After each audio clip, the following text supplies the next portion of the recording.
పుష్ప అంటే গত 5 ডিসেম্বর মুক্তি পেয়েছে আল্লু অর্জুন ও রশ্মিকা মান্দানা অভিনীত সিনেমা পুষ্পা 2।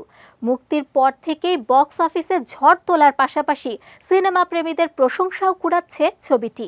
এবার আল্লু অর্জুনের পুষ্পা 2 দেখে ভূয়সী প্রশংসা করলেন Tollywood superstar Jeet. 9 December micro blogging site এক্সে সিনেমাটির প্রশংসা করে একটি পোস্ট দেন অভিনেতা। ক্যাপশনে পুষ্পা 2 দেখার অভিজ্ঞতা জানিয়ে জিৎ লিখেছেন, পুষ্পা 2 দেখলাম, সত্যি অভিভূত হয়েছি আমি। আল্লু অর্জুন সহ প্রত্যেকে অসাধারণ কাজ করেছেন। আল্লু অর্জুন আবারও প্রমাণ করলেন তিনিই দেশ সেরা। পাশাপাশি সিনেমাটির পরিচালক ও লেখক সুকুমারেরও প্রশংসা করেন অভিনেতা। এদিকে জিতের এ পোস্ট নজর এড়ায়নি আল্লু অর্জুনেরও। ধন্যবাদ জানিয়ে পাল্টা পোস্ট দিয়েছেন তিনি। অভিনেতা লেখেন, জিৎ দাদা, প্রশংসার জন্য অসংখ্য ধন্যবাদ আপনাকে।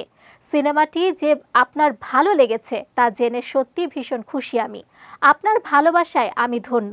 পুষ্পা 2 সিনেমায় আল্লু অর্জুনের স্ত্রীর চরিত্রে অভিনয় করেছেন রশ্মিকা মান্দানা। ছবিটিতে পুলিশের চরিত্রে অভিনয় করেছেন অভিনেতা ফাহাদ ফাসিল।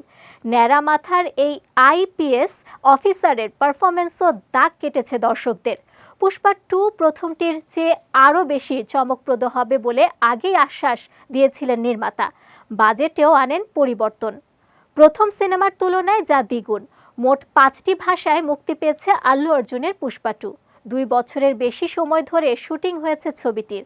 এতে আল্লু অর্জুন, রশ্মিকা এবং ফাহাদ ফাসিল ছাড়াও আরও অভিনয় করেছেন রাও রমেশ, জগদীশ প্রতাপ বান্দারি, শ্রীতেজ, সুনীল সহ অনেকে।